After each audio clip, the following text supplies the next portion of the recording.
is a time when all of us have got to start talking louder than ever. The engineered implosion of the economy. The rapid speed of, if you like, globalization. And now they're going to leave us holding the entire bag, not to bail them out, but to get us into greater debt. This manipulation now, quite blatant, of the financial markets is taking us in that direction of a world government, world army, world central bank, world currency, world microchip population. Take credit, take insurance, take a loan, get a job, get a pension, get a haircut, get a suit. The important thing is to know where they want to take us.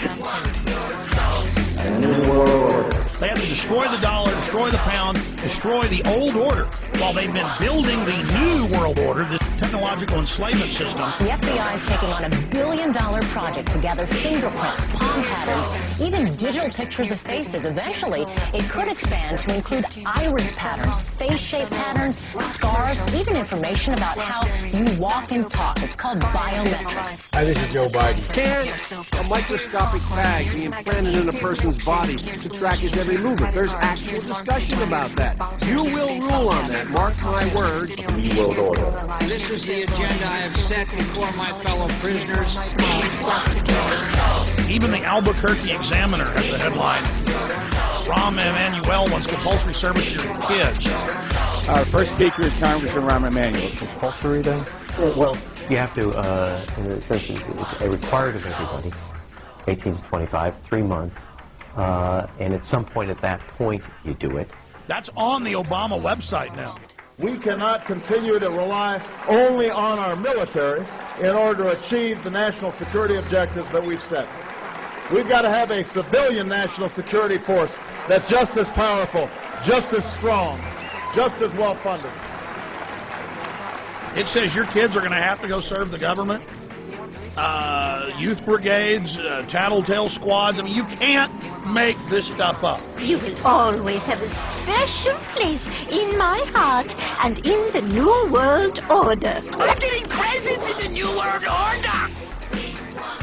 If it's bad now, what is it going to be like for our children and our grandchildren? They're going to have to live most of their lives in this Orwellian nightmare that he's moving so fast. They're not even going to live, David. They're not even going to live. In fact, you've written about this before I was even on the scene, but I want you to get into the population plan. Open UN biological diversity assessments.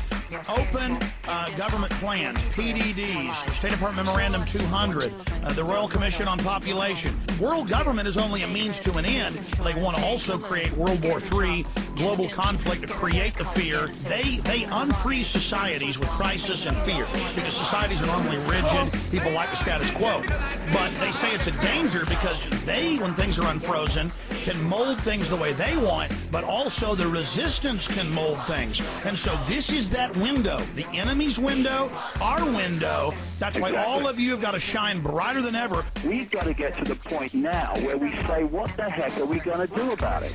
And we have to stop being divided and ruled by the fault lines of religion and class and income bracket and culture and country. We've got to start getting organized. And what we need is to stop cooperating with our own enslavement. We really got to start moving from just understanding more about the game and the situation we face to doing something about it. Start a blog, call into a talk show, go to a city council, say no. I mean, I'm not saying climb up a pole at night and beat a camera up with a baseball bat. I'm not saying go up on a corporate billboard and spray paint Infowars.com or DavidIke.com. I'm not saying go that far like the founding fathers would have, David. Got to start doing this. Otherwise, we're just going to complain and moan and basically watch the prison being built, and more knowing it's being built and understanding how it's built, but actually still not intervening in the process of it being built. Here's a quick example. I remember like 8 years ago, it was in Louisiana, big 5A school, and they just said you've all got to wear ID badges around your neck. And one girl said no, they expelled her, and then about 20 said no, they expelled them, and then like half the school said no, and they expelled all of them, and then they had to back off and remove it. And that's an example right there of saying no, no, no. But we have to unite, and we have to take a deep breath, and we have to stop being frightened of authority and realize that in the end, it's frightened of us. You let one ant stand up to us, then they all might stand up. Those puny little ants outnumber us 100 to 1. And if they ever figure that out, there goes our way of life. It's not about food. It's about keeping those ants in line. Well, they're scared to death of us. I mean, look at how the system is trying to chill demonstrations, protests, trying to intimidate. And now everybody can see that we're being looted, that the Treasury's being robbed, that trillions in debt's being piled on all our names, and it's an illegitimate, fraudulent debt, and there's no discussion in the corporate media of any of these criminals even being investigated or going to jail. Once people start to see the dots connected, this apparently bewildering, confused, impossible to fathom Makes world total sense. starts to make sense. No more excuses.